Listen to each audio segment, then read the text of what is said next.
Islamic Research Center.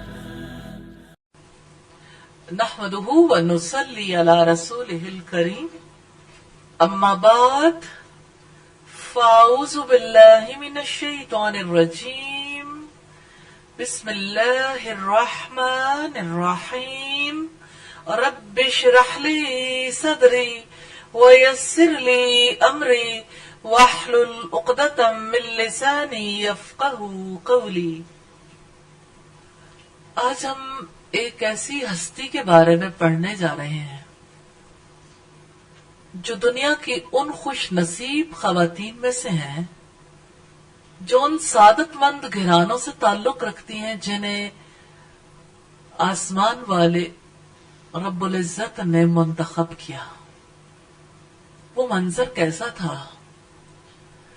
جہاں پر آپ صلی اللہ علیہ وسلم نے اپنی اونٹنی کو یہ حکم دیا تھا، اونٹنی کے بارے میں لوگوں کو یہ حکم دیا تھا، خلو سبیلہا فإنہا مأمورہ، اس اونٹنی کا راستہ چھوڑ دو، یہ حکم کی پابند ہے. قصوہ نامی اونٹنی گھومتی رہی اور بالآخر ایک گھر کے سامنے آ کے رک گئی. وہ گھر ام ایوب انصاریہ رضی اللہ تعالی عنہا کا تھا. اس گھرانے کی خوش نصیبی کے کیا کہنے. ام ایوب جن کے والد کا نام قیس بن سعد تھا، ان کی شادی خالد بن زید کے ساتھ ہوئی جو بعد میں ابو ایوب کہلائے. ابو ایوب ان کی کنیت تھی، ابو ایوب انصاری. وہ انصار کے معززین میں سے تھے. دونوں شوہر بیوی خوش نصیب افراد میں سے تھے جن کے بارے میں اللہ تعالیٰ نے یہ ارشاد فرمایا وَالسَّابِقُونَ الْأَوَّلُونَ مِنَ الْمُهَاجِرِينَ وَالْأَنصَارِ وَالَّذِينَ اتَّبَعُوهُمْ بِإِحْسَانٍ رَضِيَ اللَّهُ عَنْهُمْ وَرَضُوا عَنْهُ وَأَعَدَّ لَهُمْ جَنَّاتٍ تَجْرِي تَحْتَهَا الْأَنْهَارُ خَالِدِينَ فِيهَا أَبَدًا ذَلِكَ الْفَوْزُ الْعَظِيمُ. وہ مہاجر اور انصار جنہوں نے سب سے پہلے دعوت ایمان پر لبیک کہنے میں سبقت کی، جو بعد میں راست بازی کے ساتھ ان کے پیچھے آئے، اللہ تعالیٰ ان سے راضی ہو اور وہ اللہ سے راضی ہوئے. اللہ نے ان کے لیے ایسے باغ تیار کر رکھے ہیں جن کے نیچے نہریں بہتی ہوں گی، وہ ان میں ہمیشہ رہیں گے. یہی عظیم الشان کامیابی ہے. سورۃ توبہ کی آیت نمبر 100. سیدہ ام ایوب انصاریہ نام کے حوالے سے ہمیں پتہ چلتا ہے مدینہ کی رہنے والی تھی. ان کی شادی شدہ زندگی بڑی خوشگوار تھی. دونوں میں بہت زیادہ ہم آہنگی تھی. دونوں ایک دوسرے کا بہت زیادہ خیال رکھتے تھے. اس بات کو بہت زیادہ سمجھتے تھے کہ دوسرے کا خیال کیسے رکھنا ہے، دوسرے کے حقوق کیا ہیں اور اس کے بارے میں میری ذمہ داری کیا ہے. ابو ایوب انصاری یعنی خالد بن زید رضی اللہ تعالی عنہ اپنی بیوی کو خوش کرنا جانتے تھے، ان کی ضروریات کو بھی پورا کرتے تھے اور ان کی ہر اعتبار سے کیئر کرتے تھے. اور ام ایوب انصاریہ رضی اللہ تعالی عنہ، ان کو بھی ہم دیکھتے ہیں کہ اپنے شوہر کی خوشی کے لیے، اپنے شوہر کے اطمینان کے لیے، ان کو سکون بہم پہنچانے کے لیے ہر طرح سے کوشاں رہتی تھی.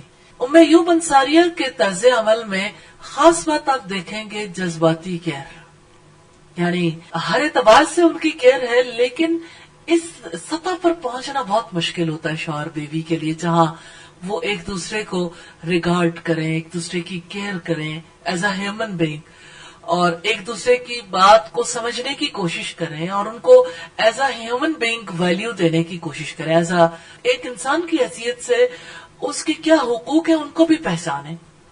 چونکہ ابھی تو وہ مسلمان نہیں تھی، مسلمان ہونے سے پہلے بھی وہ اپنی ذمہ داریوں کو بحسن و خوبی سمجھتی تھی. اس اعتبار سے ہم سمجھتے ہیں کہ یہ ایک بڑا پرمسرت گھرانہ تھا جن میں حضرت ام ایوب انصاریہ رضی اللہ تعالی عنہا کا بڑا اہم کردار تھا. ایوب انصاریہ ایک روز نیند سے بیدار ہوئی تو انہوں نے دیکھا کہ ان کے شوہر سفر کرنے کے لیے تیار ہے، اپنی سواری پر بیٹھے۔ ایوب نے ان سے پوچھا کدھر کا ارادہ ہے؟ تو انہوں نے جواب دیا کہ میں نے سنا ہے کہ مکہ میں ایک نبی مبعوث ہوا ہے، میں چاہتا ہوں کہ میں اس کے در پر حاضری دوں اور میں ان کی باتیں سن کر آؤں، وہ کیا پیغام دیتے ہیں۔ اس وجہ سے میں نے ان کی جانب سفر کرنے کی سوچی ہے۔ ایوب انصاریہ رضی اللہ تعالی عنہ نے ریزسٹ نہیں کیا۔ آپ ان دونوں کے کردار میں خاص بات دیکھیں گے، ریزسٹنس نہیں ہے ایک دوسرے کے لیے، اور یہ بات ضرور آپ نے سوچنی ہے اور اس بات کے اوپر غور و فکر بھی کرنا ہے، اور مختلف افراد کے حالات زندگی سے یہ بات ضرور دیکھنی ہے کہ تعلقات میں ریزسٹنس سے لوگ کیسے بچے ہیں، کیا چیز تھی ان کی شخصیت کے اندر کہ وہ ریزسٹ نہیں کرتے تھے، اور میں نے ریزسٹنس سے کیسے بچنا۔ اب دیکھیے سم ٹائمز ایسا ہوتا ہے کہ آپ ایک ایسے ماحول میں رہتے ہیں کہ جہاں پر ہمیشہ پہلی ترجیح پر یہ بات رہتی ہے کہ دوسرے کی جانب سے جو طرز عمل سامنے آئے، جو دلیل سامنے آئے، اس کی مخالفت کرنی ہے، نگیٹ ہی کرنا ہے۔ تو آپ دیکھیں کہ اسلام اس بارے میں کیا چیز سکھاتا ہے۔ قل یا اہل الکتاب، کہہ دو اے اہل کتاب، تعالوا الی کلمۃ، آؤ ایک ایسے کلمے کی طرف، سواء بیننا و بینکم، جو ہمارے اور تمہارے درمیان مشترک۔ اس آیت سے ہمیں یہ پتہ چلتا ہے کہ دعوت دین کے میدان میں بھی کامن فیکٹرز پہ پہلے بات ہوگی، آپس کے تعلقات میں بھی ریزسٹنس سے بچ سکتے ہیں جب آپ کامن فیکٹر پر فوکس کریں۔ اب شوہر اور بیوی کے تعلق میں کامن گراؤنڈ کیا ہے کہ ایک اگر ایک کام کرنا چاہتا ہے تو اس کے اس فیصلے کو آپ ریگارڈ کرو، اس کے حق کو تسلیم کرو کہ ہاں اس کا زندگی پر حق ہے، وہ جو کچھ کر رہا ہے اس نے کچھ سوچا ہوگا، اس نے اس میں کوئی بہتری محسوس کی ہوگی، تو اس کی سطح پر جا کر دیکھیں کہ اس نے کیا سوچا ہوگا۔ اپنی سطح پر آپ رہیں گے تو ریزسٹنس آئے گی کہ میں تو اسے یہ سمجھتی ہوں، یا میرا دل تو یہ چاہتا ہے۔ مثلا ایوب انصاریہ کا دل نہیں چاہتا ہوگا کہ ان کے شوہر سفر نہ کرے، میرے پاس رہے، تو وہ خواہش کی زمین نہیں تھی اور نہ ہوتی ہے جس پر ریزسٹنس سے بچ سکے، کیونکہ خواہشات الگ الگ ہیں۔ یہاں پہ واضح طور پر نظر آتا ہے کہ ابو ایوب انصاری جانا چاہتے ہیں۔ اب ان کی بیوی اگر اس نقطہ نظر سے سوچتی کہ انہیں جانا چاہیے یا نہیں تو ریزسٹنس آ جاتی ہے۔ اگر آپ ریزسٹنس سے بچنا چاہتے ہیں تو آپ یہ دیکھیں کہ ریزسٹنس آتی کہاں سے، پھر آپ یہ دیکھیں گے کہ ایوب انصاریہ نے کیا سوچا جس کی وجہ سے ریزسٹنس نہیں آئی۔ تو ہم اس واقعے میں دیکھتے ہیں کہ ایوب انصاریہ نے اس بات پر غور و فکر کیا کہ وہ نبی کیسا ہے، یعنی شوہر نے بھی یہی سوچا تھا کہ میں ان کی بات سوچوں۔ جب انہوں نے یہ سوچا کہ میرا شوہر تو اس کی باتیں سننے جا رہا ہے اور میں پیچھے ہوں، تو ان کے دل میں بھی یہ شوق پیدا ہوا کہ میں بھی ان کی باتیں سنوں۔ اب خود تو وہ سن نہیں سکتی تھی، لیکن ایک راستہ تھا کہ شوہر ضرور چلا جائے، واپس آ کے بتائے گا ہی نا۔ اب کامن گراؤنڈ ہو گئی نا، اس میں ریزسٹنس نہیں ہے، دونوں اپنے اپنے مقام پر بھی ہیں، بیوی گھر پہ ہے، شوہر جا رہا ہے۔ اس بات کی پاسبلٹی کریٹ کرنا زیادہ مشکل تھا کہ ایوب بھی ان کے ساتھ ہوتی، لیکن شوہر کو بھجوا دینا تب ممکن ہوا خوش دلی کے ساتھ کہ جب ایوب نے بھی اسی لیول پر آ کر سوچا۔ تو بات زندگی کی ہے، آپ بھی اپنی لائف میں ریزسٹنس سے بچنا چاہتے ہیں، کامن گراؤنڈ تلاش کریں، لیکن کامن گراؤنڈ تلاش کرتے ہوئے ایک بات ذہن میں رکھنی ہے، حق نہیں چھوڑنا، حق کی گراؤنڈ۔ تعالوا الی کلمۃ سواء بیننا و بینکم، تو جو کامن گراؤنڈ ہے وہ یہ کہ مثلا ماں باپ اور اولاد کے درمیان کامن گراؤنڈ کیا ہے؟ وَصَاحِبْهُمَا فِي الدُّنْيَا مَعْرُوفًا، کہ ان کے ساتھ دنیا میں بھلے طریقے سے زندگی گزارنی، اس لیے آپ نے پہلی بات یہ ذہن میں رکھنی ہے کہ اس تعلق میں بھلائی کیا ہے، کہ بھلائی کو نہیں چھوڑنا. اختلافات ہو سکتے ہیں، ان کے ساتھ بھلائی سے رہنا. تو بھلائی کیا ہے؟ اونچی آواز سے بات نہیں کرنی، ان سے بڑھ کر اپنی آواز بلند نہیں کرنی، ان کے آگے نہیں چلنا، ان کے آگے اپنی بات نہیں رکھنی. پھر اگر آپ حق کی گراؤنڈ پر ہیں اور وہ حق کی گراؤنڈ پر نہیں ہے، پھر آپ کیا کریں گے؟ پھر آپ احتیاط کریں گے اور ایسے موقع پر اپنی بات رکھیں گے اور اس طریقے سے رکھیں گے کہ ریزسٹنس نہ پیدا ہو. یہ بات آپ نے پہلے دیکھی سیدہ ہند بنت عمر کی زندگی میں، الحمدللہ، کہ وہ ریزسٹنس سے کیسے بچتی تھی. کیونکہ آج آپ نے ڈائگنوز کیا کہ ہمارا سب سے بڑا پرابلم یہ ہے کہ ہم ریزسٹ کرتے ہیں. تو یہ آپ نے اپنے گھر کے اندر اپنے آپ کو دیکھا تو آپ کو پتا چل گیا، لیکن ایکچولی یہی بات آپ اپنی پوری لائف میں دیکھیں گے حاوی ہوگی. کیسے یہ ہر ایک کا معاملہ مختلف ہے. خود دیکھیے کس طرح ریزسٹنس آتی ہے. میں تو آپ کو صرف یہ بتاؤں گی کہ ریزسٹنس سے بچنا کیسے ہے، کہ آپ حق قبول کرنے کے لیے بھی ریزسٹ نہیں کریں گے، خواہ وہ کسی جانب سے بھی آئے. ایک بیوی اپنے شوہر کے بارے میں ریزسٹنس سے کیسے بچ سکتی ہے، اس کے لیے دلیل چاہیے. اس کے لیے دلیل سیدہ عائشہ رضی اللہ تعالی عنہا سے روایت کردہ حدیث ہے کہ جب آپ نے رسول اللہ صلی اللہ علیہ وسلم سے پوچھا کہ ایک عورت پر سب سے زیادہ حق کس کا ہے، تو آپ صلی اللہ علیہ وسلم نے فرمایا اس کے شوہر کا. تو آپ دیکھیے کہ ایک عورت یہ اس انداز سے سوچنا شروع کرتی ہے کہ مجھ پر اس کا حق سب سے زیادہ، تو کامن گراؤنڈ ہو گئی نا. شوہر بھی تو یہی کہتا ہے کہ میرا آپ پر حق ہے، عورت تسلیم نہیں کرتی. عورت تسلیم کر لے تو ریزسٹنس ختم ہو جائے گی. اور پھر اس سے آگے بڑھ کے بہت کچھ ہے، مرد کی ذمہ داریوں کے حوالے سے بھی، عورت کی ذمہ داریوں کے حوالے سے. بس آپ کو یہ دیکھنا ہے کہ آپ جس مقام پر بھی ہیں آپ نے ریزسٹنس سے کیسے بچنا ہے.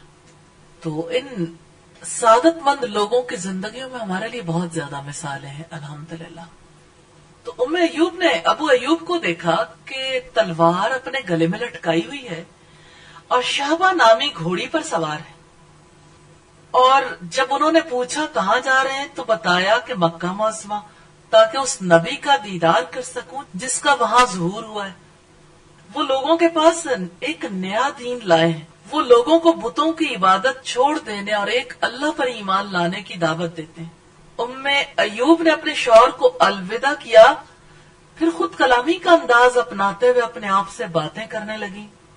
ان کے دل میں یہ تمنا بیدار ہوئی، کاش یہ نبی اپنی حکمت سے کام لیتے ہوئے اس شریعت کے ذریعے سے جسے وہ لے کر آئے ہیں اوس اور خزرج کے درمیان بھڑکنے والی لڑائی کی آگ کو بجھاتے. کاش یہ خیر اور بھلائی کا سفیر اصلاح کا ذریعہ بن کر سامنے آئے، ان کے سینوں سے بغض اور کینے کے کانٹے نکال دیں اور یہودیوں کے جرائم اور شر پسند عزائم کا خاتمہ کر دیں، کیونکہ یہودی ہی اوس اور خزرج کے درمیان فتنہ و فساد کا بیج بوتے ہیں اور شر کی آگ بھڑکاتے ہیں. ام ایوب نے یہ دلی تمنا کی کہ اس کے شوہر مکہ سے صحیح سالم عافیت کے ساتھ لوٹ آئے. پھر وہ واپسی کا انتظار کرنے لگی. میں یہاں پہ رک کے لمحے کے لیے ام ایوب انصاریہ رضی اللہ تعالی عنہا کی فکر کے حوالے سے ضرور بات کرنا چاہوں گی. نبی صلی اللہ علیہ وسلم سے جب حضرت ابو ذر نے یہ سوال کیا تھا کہ اللہ کے رسول پہلی کتابوں میں صحف ابراہیم اور صحف موسیٰ میں کیا آیا، تو آپ نے بہت ساری باتوں کے علاوہ ایک بات یہ بھی کہی تھی کہ عقل مند آدمی کے لیے لازم ہے کہ وہ اپنے زمانے کے حالات سے باخبر رہے. یہاں میں ایوب انصاریہ کی صرف خبر نظر نہیں آتی، بلکہ حالات کی ابتری کو دور کرنے کی تڑپ بھی نظر آتی ہے. اس سے آپ ان کی ذہنی وسعت کا اندازہ لگا سکتے ہیں. کل اگر اوس اور خزرج کے درمیان لڑائیوں کی آگ بھڑکتی تھی تو کس مقصد کے لیے؟ اپنی برتری کو ثابت کرنے کے لیے. کل کا دور جاہلی دور تھا، تو آج کی جاہلیت میں بھی آپ دیکھنا چاہیں تو یہی آگ آپ کو بھڑکتی ہوئی نظر آئے گی. اور کل اگر ام ایوب انصاریہ نے یہ چاہا کہ اس آگ کو بجھانے کے لیے امن کا سفیر چلا ہے، تو آج کی خواتین اور بچیوں کو بھی مردوں کے ساتھ یہ سوچنے کی ضرورت ہے اور دعائیں کرنے کی ضرورت ہے کہ اللہ تعالی اس علاقے میں خانہ جنگی کی جو آگ بھڑک رہی ہے اس آگ کو بجھانے والا کوئی سفیر ضرور بھیجے، امن کا سفیر. اور اللہ تعالیٰ ان حالات کو درست کرنے کے لیے اسی طرح سے اپنی جانب سے انتظام فرمائے جیسے یثرب کے لیے کل انتظام فرمایا تھا. اور اس سے ایک اور بات پتہ چلتی ہے کہ لڑائی کی آگ علم سے بجھتی ہے، وہ سچا علم جو آسمانوں سے آیا تھا. دلیل کی روشنی کے بغیر یہ آگ بھی نہیں بجھتی. اور ہم نے دیکھا تاریخ بتاتی ہے کہ اوس اور خزرج مسلمان ہوئے تو یہ آگ کافی حد تک بجھ گئی. پھر یہودیوں نے جب یہ دیکھا کہ اوس اور خزرج کے درمیان تو اب صلح صفائی ہو گئی، اب کیا کریں، تو انہوں نے کسی شخص کو خصوصی طور پر اس ڈیوٹی پہ معمور کیا. ہر دور میں وہ معمور کرتے ہیں، لوگوں کا انتخاب کرتے ہیں، کسی نہ کسی شخصیت کا انتخاب کرتے ہیں کہ وہ جائے اور لوگوں کے اندر آگ بھڑکائے. اور آپ تاریخ میں کوئی دور نہیں دیکھیں گے جہاں یہودیوں کی سازشیں نہ ہوں. ہر دور میں دنیا میں جہاں کہیں آگ بھڑکتی بھی دیکھیں گے پیچھے یہودی نظر آئیں گے. بہرحال اس دور میں بھی یہودیوں نے یوں کیا کہ جب رسول اللہ صلی اللہ علیہ وسلم آئے اور آپ نے دعوت دی اور انصار نے اس پیغام کو قبول کیا تو انصار باہم شیر و شکر ہو کے رہنے لگے.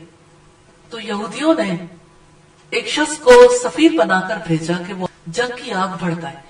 وہ اشعار جو جنگ بواس کے موقع پر ان کے دلوں کو گرماتے تھے اور ان کی باہمی لڑائیوں میں جو اشعار کہے جاتے تھے وہ اشعار جا کے سنائے. اور ایسا ہی ہوا، وہ اشعار جا کے سنائے گئے. اب وہ ایک میسج تھا. کل بھی کوئی آج کے سوشل میڈیا سے کم رول پلے نہیں کرتے تھے یہ افراد، کل بھی اسی طرح سے میسجز دیتے تھے. بہرحال وہ شخص پہنچا، اس نے جب وہ رسمیہ اشعار گائے تو اوس اور خزرج ایک دوسرے کے خلاف اٹھ کھڑے ہوئے تلواریں لے کر رسول اللہ کی مجلس میں، جس کا تذکرہ میں 4 پارے میں ملتا ہے سورہ آل عمران میں. رب العزت کا فرمان ہے کہ یاد کرو کہ جب تم آگ کے بھڑکتے ہوئے گڑھے کے کنارے پر تھے پھر اس نے تمہیں اس سے بچا لیا. کہ اللہ نے اس بھڑکتی ہوئی آگ کو کیسے بجھایا؟ اللہ تعالیٰ کی رحمت سے جب انہیں رسول اللہ صلی اللہ علیہ وسلم نے باز آنے کا حکم دیا تو وہ باز آ گئے، کیونکہ انہوں نے کم از کم ایک بات قبول کی ہوئی تھی، مشترکہ گراؤنڈ تھی نا کہ اللہ اور رسول کی اطاعت کرنی ہے. تو جب رسول اللہ نے انہیں اپنی طرف بلایا، جب بات کہی تو وہ پھر وہ بات پیچھے چلی گئی جو لڑکے نے اشعار گائے تھے. اس طرح سے اللہ تعالیٰ نے اپنی رحمت سے ان کے لیے یہ راستہ آسان کر دیا الحمدللہ. تو یوں ہم دیکھتے ہیں کہ ام ایوب انصاریہ اتنی ذہین خاتون تھی، اپنے زمانے کے حالات پر نظر رکھتی تھی کہ یہودیوں کا پھیلایا ہوا شر، اس شر سے کوئی امن کا سفیر آئے، یہ نبی ایسا کردار ادا کر دے جس کی وجہ سے انصار کے دلوں کے کانٹے نکل جائے. تو ام ایوب اپنے شوہر کا انتظار کرنے لگی. زیادہ دیر شوہر کی واپسی میں لگی تو ان کے دل و دماغ میں اندیشوں کا طوفان برپا ہو گیا. خود کلامی کا انداز اپناتے ہوئے اپنے آپ سے پوچھنے لگی کہ وہ کب گھر لوٹیں گے. بہت دنوں کی جدائی کے بعد ایک دن ام ایوب نے اپنے دروازے پر دستک کی آواز سنی. مخصوص دستک تھی، پہچان گئی یہ ابو ایوب کی دستک. اور ایسا عام طور پر ہوتا ہے کہ گھر میں آنے کا انداز ہر ایک کا مختلف ہوتا ہے. ایون دروازہ کھولنے کا انداز، بیل دینے کا انداز، اور کوئی گاڑی پہ آ رہا ہے تو گاڑی کو گھر کے اندر لانے کا انداز بھی مختلف ہوتا ہے. تو یہ آپس کا تعلق ہے جس کی وجہ سے لوگ غور و فکر کرتے ہیں. دستک کو انہوں نے پہچان لیا اور یہ اس بات کی دلیل تھی کہ ان کا شوہر صحیح سلامت گھر واپس آ گیا. لیکن جب انہوں نے شوہر کو خوش دیکھا تو خوش ہو گئی. وہ چاہتی تھی کچھ آرام کر لیں پھر بات سنوں گی، اور شوہر چاہتے تھے کہ جس مقصد کے لیے میں گیا تھا اپنی بیوی کو اس سے ضرور آگاہ کر دوں، کیونکہ دونوں کے درمیان ہم آہنگی تھی، آپس کی محبت تھی.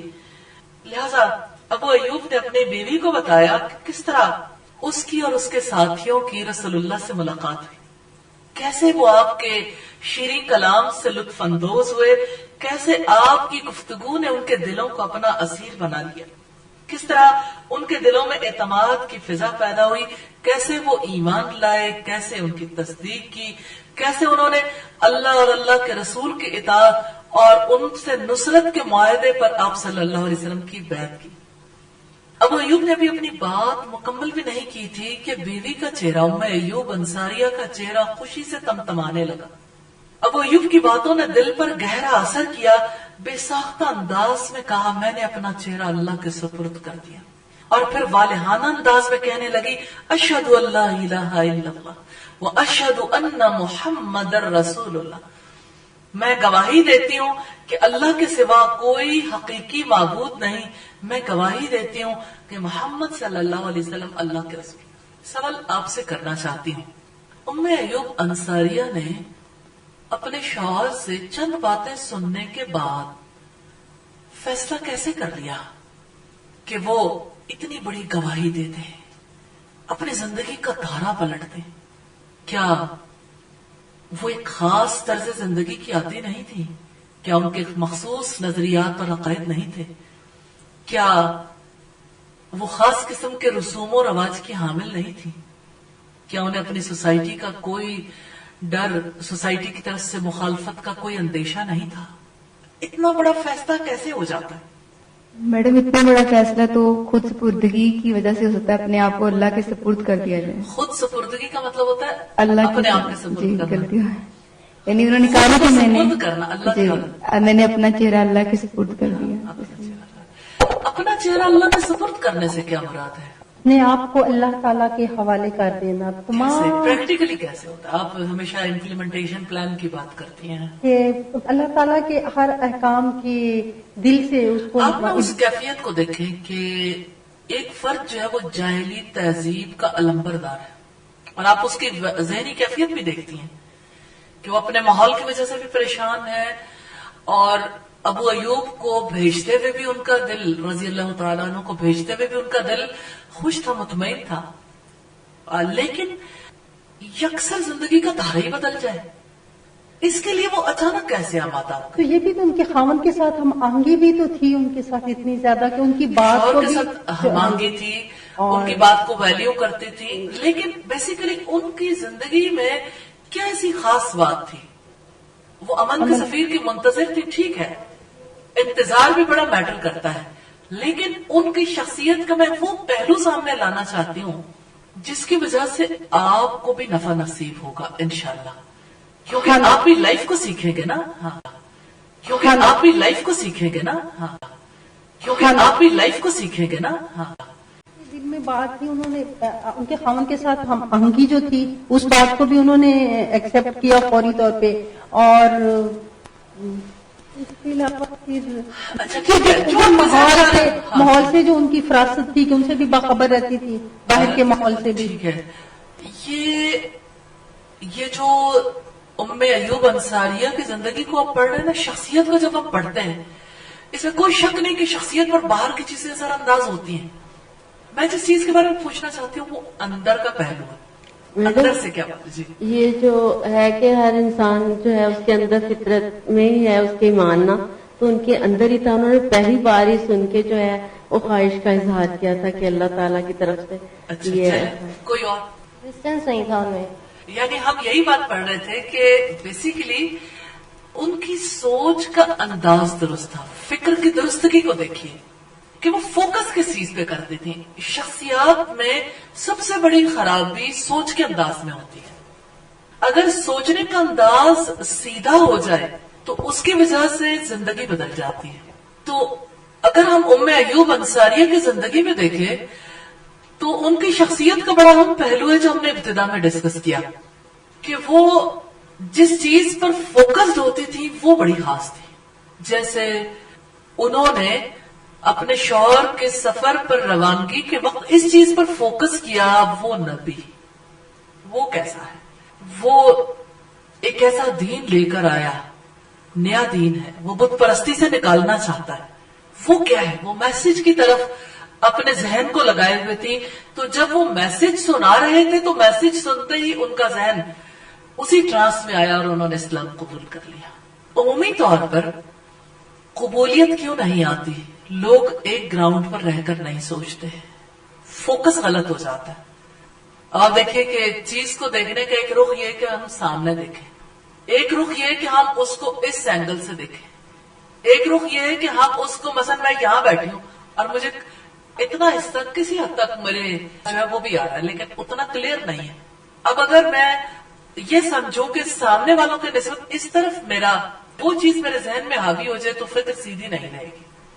تو اب آپ دیکھیں کہ جیسے آپ گھر میں جب LED یا LCD کو پلیس کروانا چاہتے ہیں یا پلیس کرتے ہیں تو آپ کو یہ گائیڈ کیا جاتا ہے کہ آپ نے بیٹھنا کہاں ہے. اچھا نیچے بیٹھنا ہے تو اس لحاظ سے ہم لگائیں گے اگر تھوڑا سا اوپر ہو کے بیٹھنا ہے تو بالکل ایگزیکٹلی آپ کی نظر کے مطابق. کیوں؟ کیونکہ آپ یوں دیکھیں گے تو آپ کے کندھے تھک جائیں گے. زندگی میں بھی ایسا ہی ہوتا ہے کہ اگر آپ پراپرلی چیز پہ فوکس کرنے کے قابل ہو جاتے ہیں، آپ کی فکر کی اتنی درستگی ہو جاتی ہے کہ آپ بالکل صحیح چیز پہ فوکس کرنے کے قابل ہو گئے تو آپ کے اندر قبولیت آتی، ورنہ قبولیت نہیں آتی. یہ بات ایسی نہیں ہے کہ آپ کو ایک نشست میں سمجھ آ جائے گی. سمجھ آ بھی گئی تو بار بار اس کے اوپر غور و فکر کرنے کی ضرورت ہے کہ اپنا فوکس کیسے کلیئر کریں، کس چیز پر توجہ کیا کریں. یہ غلطیاں اتنی نکلیں گی آپ کے اندر سے، آپ خود بھی نکال سکتے ہو، لیکن اس کے لیے تواصل بالحق اور تواصل بالصبر کی بہت زیادہ ضرورت ہے کہ ارد گرد والے بھی پوائنٹ آؤٹ کریں کہ نہیں یہاں پر آپ، اور وہ فرق زیادہ حق رکھتا ہے پوائنٹ آؤٹ کرنے کا جیسے خود سمجھ آتی ہے. تو اس وجہ سے جس چیز پہ فوکس رکھنا ہے وہ کیا ہے؟ حق. جس چیز پہ فوکس رکھنا ہے وہ کیا ہے؟ صبر. یعنی آگے بڑھنا ہے، ثبات، صبر و ثبات. اللہ کی بات پر فوکس رکھیں گے تو آپ کا فوکس کلیئر ہوگا.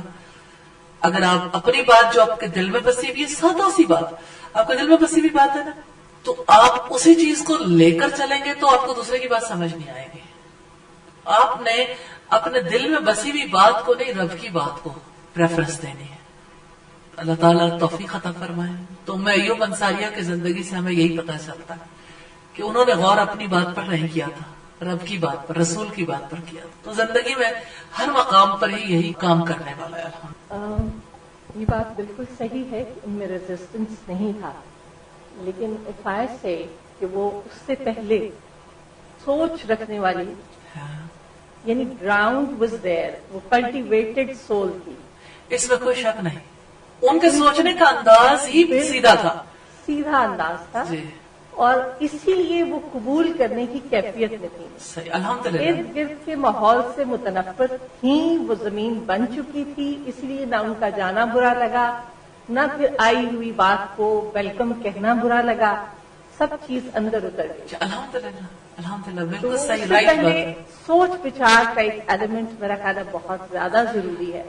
ارد گرد کے ماحول میں بھی روح کو بنانا ہے، اس کی زمین کو ہموار کرنا ہے، اس کو کلٹیویٹ کرنا ہے، فصل لگانے سے پہلے کی تیاری. صحیح صحیح. یہ بات بڑی رائٹ ہے جو آپ نے کہی، اور یہی بات ہم نے ابتدا میں ڈسکس کی تھی ان کی شخصیت کے حوالے سے. الحمدللہ کہ ابھی وہ مسلمان نہیں ہے لیکن شوہر کے ساتھ ہم آہنگی ہے، اور شوہر کے ساتھ اتنی ہم آہنگی ہے کہ سفر پہ جاتے ہوئے یہ نہیں سوچا کہ میں کہاں، یہ سوچا اس کا مقصد کیا ہے.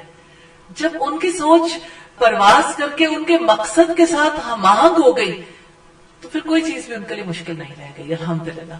اور انسان کو ہمیشہ اسی طرح سے رائٹ جگہ پہ فوکس کرنا چاہیے، پھر اس کے لیے مشکلات نہیں رہتی. الحمدللہ. تو ام ایوب نے اپنی زندگی کے خوشگوار دن ابو ایوب کے ساتھ شاداں و فرحاں گزارے. ان کی رائے پر اعتماد کرتی رہیں، ان کی دانش مندی کی معترف رہیں. انہیں اس بات کا اعتراف تھا کہ ان کا شوہر ان کے ساتھ خیر اور بھلائی کا ارادہ رکھتا ہے. اب ابو ایوب نے ایسے دین کو اپنا لیا ہے جو لوگوں کے سارے حالات کو سنوارنے کا باعث ہے اور اپنے فیض کے چشموں سے انہیں سیراب کرنا چاہتا ہے. اب بھلا وہ اپنے شوہر کی پیروی کیوں نہیں کرے گی؟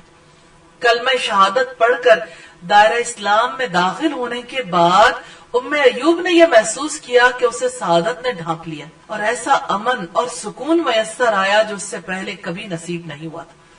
ایک بار پھر ہم اس بات کو ضرور دیکھیں گے ام ایوب انصاریہ کی سوچ کیا تھی اور ان کا عمل کیسا تھا. سوچ کی بات ہم نے پہلے دیکھی، اور عمل کی بات یہ کہ اپنے شوہر کی رائے پر اعتماد کرتی تھی. تو اس کا مطلب یہ کہ باہمی ہم آہنگی میں ایک دوسرے پر ٹرسٹ بہت زیادہ میٹر کرتا ہے، اور یہ سمجھنا بہت زیادہ ضروری ہے کہ دوسرا شخص میرے لیے خیر کا ارادہ رکھتا ہے. اگر اس بات کو ذہن سے نکال دیں تو تعلقات کبھی سیدھے نہیں ہو سکتے، چاہے ماں باپ کے ساتھ ہوں، چاہے شوہر کے ساتھ ہوں، چاہے اساتذہ کے ساتھ ہوں، چاہے آپس میں دوستوں کے تعلقات ہوں. ایسا شخص کبھی سوشل بھی نہیں ہو سکتا، لوگوں کے ساتھ تعلقات نہیں بنا سکتا جو کسی پر اعتماد نہیں کرتا. لیکن دوسری طرف یہ بھی دیکھنے کی ضرورت ہے کہ آیا واقعی کوئی قابل اعتماد بھی ہے. جیسے نبی صلی اللہ علیہ وسلم نے فرمایا کہ مومن ایک سوراخ سے 2 بار نہیں ڈسا جاتا، تو بلا جواز بھی اعتماد نہیں ہوتا. لیکن جہاں اعتماد کی گنجائش ہے اور اعتماد کرنا چاہیے، وہاں بلا جواز شکوک و شبہات میں مبتلا رہنا بھی خود انسان کو خراب کر دیتا. پھر آپ دیکھیے کہ انہوں نے جب اپنے شوہر پر اعتماد کیا تو جس دین کو انہوں نے قبول کیا اس دین پر بھی انہوں نے اعتماد کیا، اور پھر دین جب قبول کر لیا تو اس سکون کو اور اس امن کو بھی ٹیسٹ کیا انہوں نے، کہ جس چیز کو انہوں نے قبول کیا واقعتاً وہ دل کو، روح کو اور زندگی کو ایک نئی دنیا میں لے آتا ہے.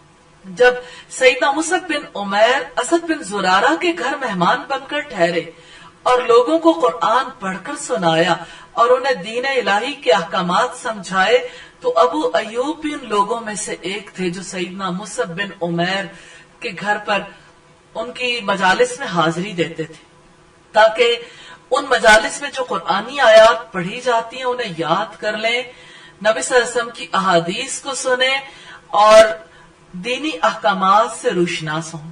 سیدنا ابو ایوب انصاری کا یہ معمول تھا کہ جو کچھ وہ نبی کریم صلی اللہ علیہ وسلم کی زبان سے سنتے اسے اپنی بیوی سیدہ ام ایوب انصاریہ اور اپنے ساتھیوں کو بتاتے تھے. اور اس میں ہمارے لیے بہت بڑی مثال ہے کہ جو کچھ آپ خود سیکھتے ہیں آپ کے پاس وہ امانت ہے، اس کا تذکرہ اپنے پیاروں کے درمیان اور ارد گرد کے لوگوں کے درمیان ضرور کرنا چاہیے. یہی ہمیں ان لوگوں کی زندگیوں سے سبق ملتا ہے.